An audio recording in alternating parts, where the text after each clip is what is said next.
महाराज जी, आज तक जगत का कल्याण क्यों नहीं? जिसने अपना कल्याण करना चाहा उसका कल्याण हो गया, जो अपना कल्याण नहीं करना चाहता उसका कल्याण नहीं हुआ। आज भी देखो, जो कल्याण करना चाहते कल्याण में है, जो अपना कल्याण नहीं करना चाहते वो नहीं होगा। जगत का मतलब पृथ्वी का कल्याण थोड़ी होना है, तुम्हारे माइंड का कल्याण होना है। तुम अपना माइंड अगर हमारी बात पर दोगे तो तुम्हारा कल्याण हो जाएगा, तुम अपना माइंड अगर संसार में दोगे तो कल्याण नहीं होगा। भगवान के रहते हुए भी दुर्योधन भगवान की बात पर ध्यान नहीं देता था, तो उसका कल्याण हुआ क्या? नहीं हुआ ना।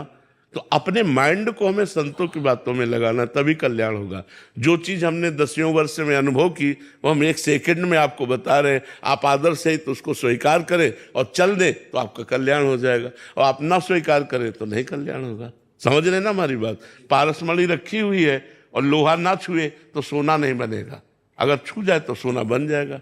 संत जन है, उनकी हम आदर सहित प्रणिपातेन प्रश्न साष्टांग दंडवत और श्रद्धा के साथ उनकी बात को हम माने तो कल्याण। देखो लाखों लोगों का परिवर्तन हो रहा है कि नहीं हो रहा है? समाज का अपने परिवर्तन हो रहा है। तो जो बात मान रहे हैं उनका परिवर्तन हो रहा है, जो नहीं मान रहे हैं उनका परिवर्तन नहीं हो रहा है। ऐसे ही भगवान के अवतार के समय था, जो भगवान की बात मानते थे, भगवान को भगवान मानते थे, उनका कल्याण हो गया, और जो भगवान को भगवान नहीं माने उनका कल्याण नहीं हुआ। दुर्योधन भगवान को भगवान ही नहीं मानता था, तो भगवान उपदेश करते थे तो वो समझता था पांडव के पक्ष से, भगवान तो समदर्शी है।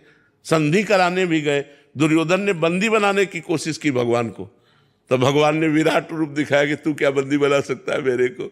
तो ये बात है, अगर आप सुधरना ना चाहें तो संतों के पास भी रहकर आप सुधर नहीं सकते।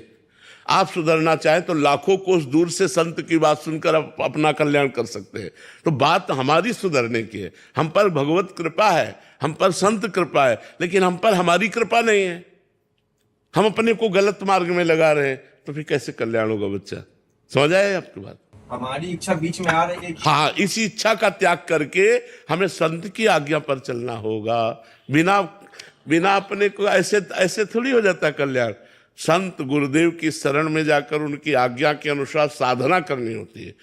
तो साधना क्या है ये गुरु बताएंगे, चलना कैसे ये गुरु बताएंगे, चलाना कैसे ये गुरु सामर्थ्य देंगे, लेकिन चलना आपको होगा। जैसे हमने रसोई बना के दे दी, तब खाना तो आपको होगा।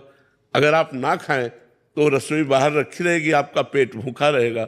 इसी प्रकार साधन धाम मोक्ष कर द्वारा, पाई न जे परलोक संभारा, सो परत दुख पावई, सिर धुनि धुनि पछताए, काल ही कर्म ईश्वर मिथ्या दोष लगाए। काल कर्म और ईश्वर को झूठा दोष लगाकर वो प्रमाद स्थिति में मनमानी आचरण करके, तो ये भगवान की इच्छा नहीं, आपकी वासना है।